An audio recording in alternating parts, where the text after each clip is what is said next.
बिस्मिल्लाहिर्रहमानिर्रहीम और अस्सलाम वालेकुम। आज की इस वीडियो में हम देखेंगे एक और लैब एक्टिविटी को जो कि कंडीशनल कंट्रोल स्ट्रक्चर की अंडरस्टैंडिंग को बेहतर बनाने के लिए हमारे लिए फ़ायदेमंद होगी।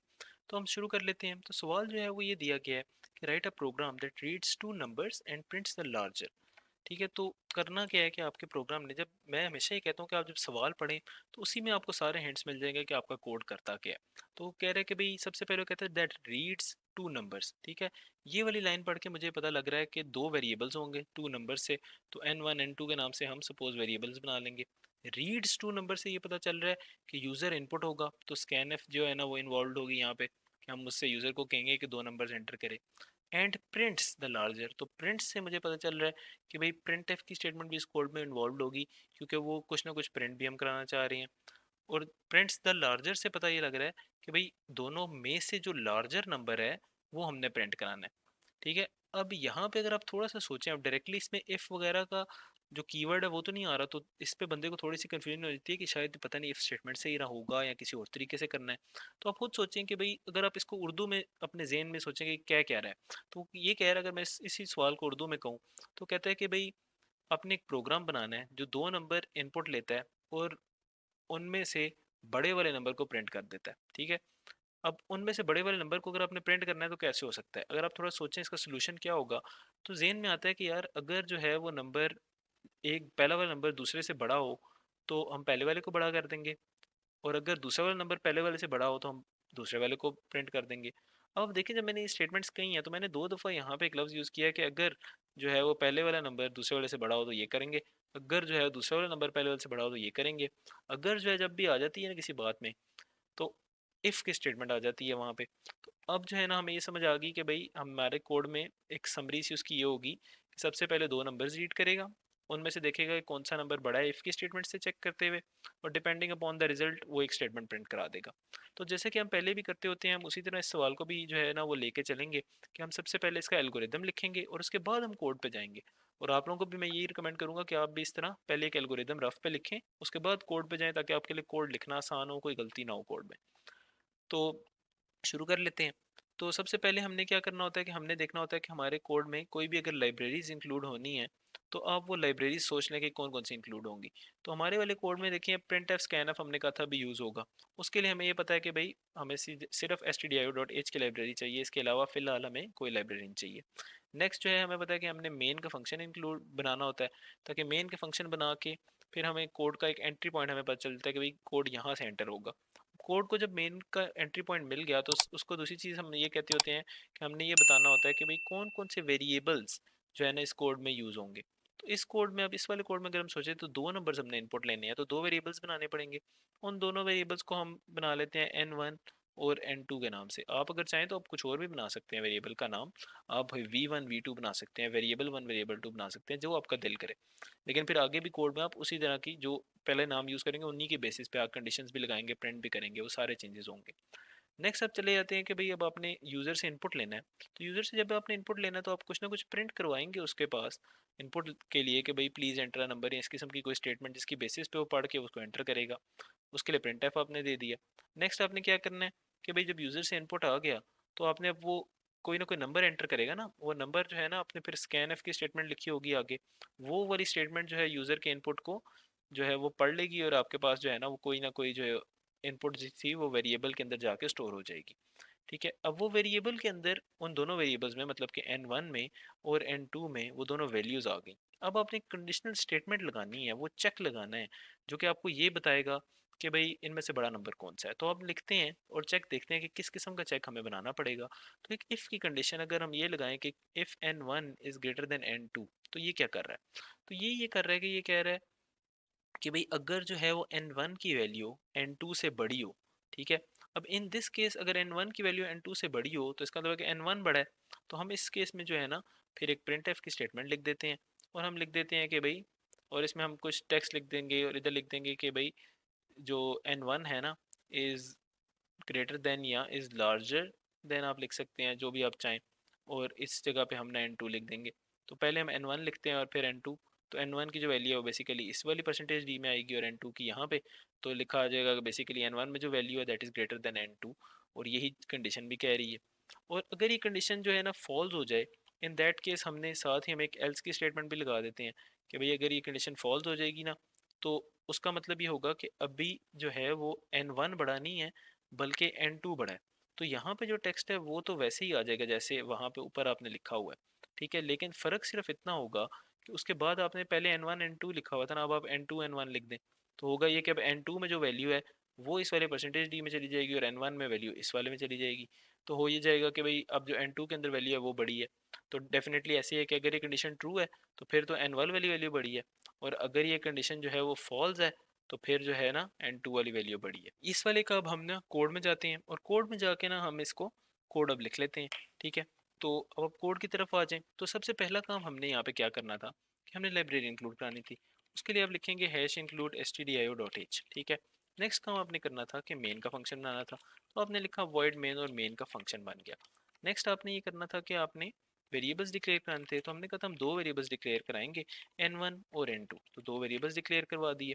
नेक्स्ट हमने यूज़र को प्रॉम्प्ट करना था कि भाई वो कुछ ना कुछ टेक्स्ट में दो नंबर्स एंटर करे, तो हम उसको कहते हैं प्लीज़ एंटर टू नंबर्स।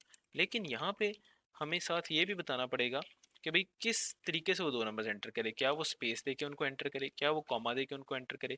मतलब कोई फॉर्मेट होगा ना जिसमें आप रीड करना चाह रहे हैं, तो जिस भी फॉर्मेट में आप रीड करना चाह रहे हैं, मसलन यहाँ पे मैं जब रीड कर रहा हूँ तो मैं रीड कर रहा हूँ कॉमा के साथ, इस वजह से मैंने उसको ये कह दिया कि दोनों नंबर्स जो है ना वो कॉमा के साथ एंटर करे। आप हो सकता है अगर रीड करना चाह रहे हो तो आप कोड में ये भी कर सकते हैं, आप कहें कि मैं स्पेस के साथ रीड करना चाह रहा हूँ, तो फिर आप इस कॉमा की जगह पे भी स्पेस लगा देंगे और ऊपर जो यूज़र को बताएंगे तो उसको भी ये कहेंगे कि भाई स्पेस के साथ एंटर करें नंबर्स, ठीक है। ये हो गया।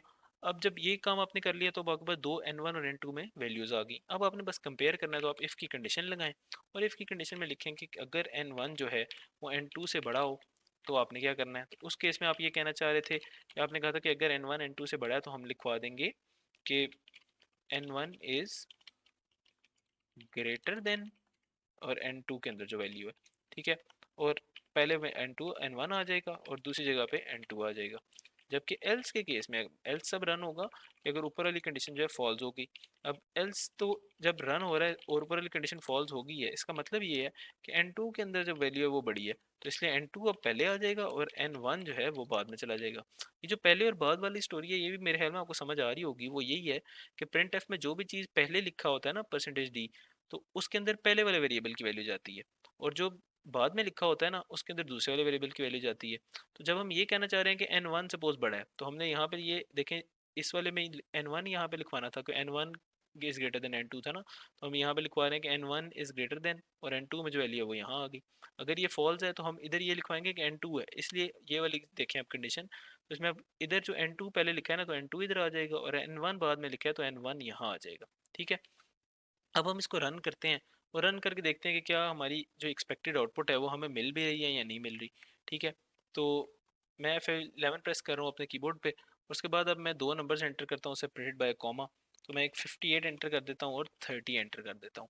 तो एंटर किया तो कह रहा है 58 इज़ ग्रेटर देन 30। अब एक और हम केस ये रन करते हैं, जब मैं पहला नंबर छोटा लिखता हूँ तो मैं पहला नंबर लिखता हूँ 10 और दूसरा नंबर मैं लिख देता हूँ 75, ठीक है।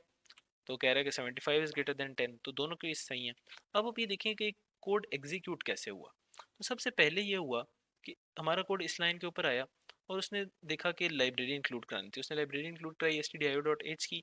तो अब हम जो है ना प्रिंट एफ स्कैन एफ की स्टेटमेंट्स को यूज़ कर सकते हैं।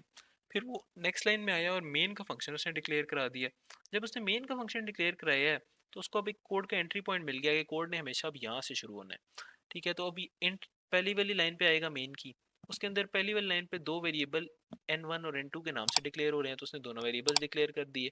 नेक्स्ट लाइन पे चला जाएगा, नेक्स्ट लाइन पे एक प्रिंट की स्टेटमेंट लिखी है तो स्क्रीन के ऊपर लिखा आ जाएगा please enter two numbers separated by a comma, ठीक है।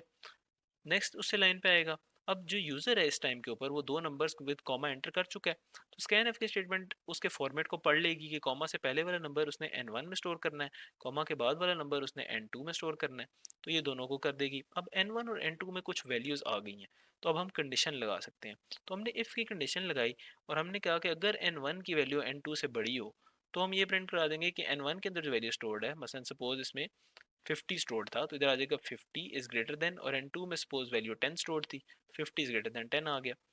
और अगर एल्स का केस चलाना है तो आप कोई कंडीशन ये ज्यूम कर लेंगे, सपोज n1 में अगर जो है वो 5 स्टोर्ड था और N2 के अंदर जो कि है वो 3 स्टोर्ड था, नहीं सॉरी 10 स्टोर्ड था। तो होगा ये कि भाई 5 इज ग्रेटर देन 10 तो नहीं होगा, तो ये फॉल्स हो जाएगी।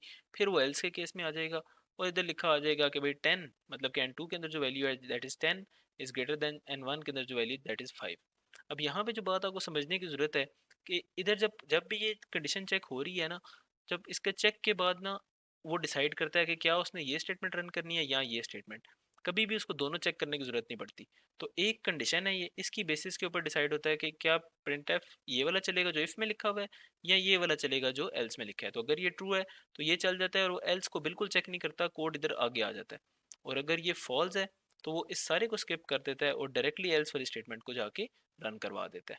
अच्छा, अब जो है ना आप लोगों का भी एक छोटा सा काम है, आप लोगों के लिए छोटा सा काम ये है कि अगर आप देखेंगे तो इसके अंदर ना एक छोटा सा फ्लॉ है कोड में, वो ये कि अगर मैं इसमें ज़ीरो और ज़ीरो एंटर कर दूं, बल्कि सपोज ज़ीरो और ज़ीरो छोड़ें, आप कोई भी दो नंबर एंटर कर दें जो कि जिनकी वैल्यू सेम है, ठीक है, मसलन 10 और 10 एंटर कर दें, 50 और 50 एंटर कर दें।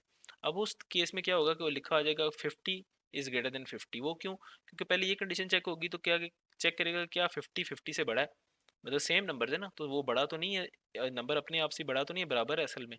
तो इफ़ की कंडीशन हो जाएगी फॉल्स, तो एल्स में चला जाएगा और प्रिंट करा देगा कि भाई जो भी एल्स में लिखा है, एल्स में तो लिखा है कि जो पहला नंबर है दैट इज़ ग्रेटर देन, और दूसरा वाला वेरिएबल, तो पहला वेरिएबल N2 है तो इधर 50 आ जाएगा, दूसरे वेरिएबल में भी 50 था तो इधर 50 आ जाएगा। तो बेसिकली जो जो भी दो वेरिएबल्स हैं इधर जो उनकी वैल्यूज तो सेम आएंगी, दोनों के केस में लिखा आ जाएगा कि वही नंबर अपने आप से ही बड़ा है, तो ये तो बात गलत है। तो इसके लिए आपने कोड में एक चेंज ऐसा करना है, छोटा सा चेंज होगा जो कि इस जगह पे कहीं पे लाई करेगा। तो आपको करना ही पड़ेगा कि आपको एल्स इफ की एक कंडीशन लगानी पड़ेगी, वो कंडीशन आपने लगानी है और उसके बाद आपने इसके अंदर केस में जाना है, ठीक है।